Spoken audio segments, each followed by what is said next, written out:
соңғы кездерде Жаңаөзен қаласындағы жасөспірімдер арасында өнерге, оның ішінде жыр термеге қызығушылықтар көп танылуда.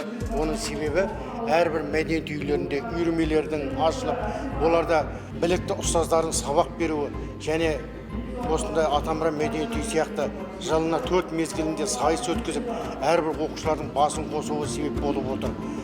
Болашақ өнерпаздарға табыс тілеймін, бесіншіден көріне берсін, бабалардың жыр қазасын дамыта берсін.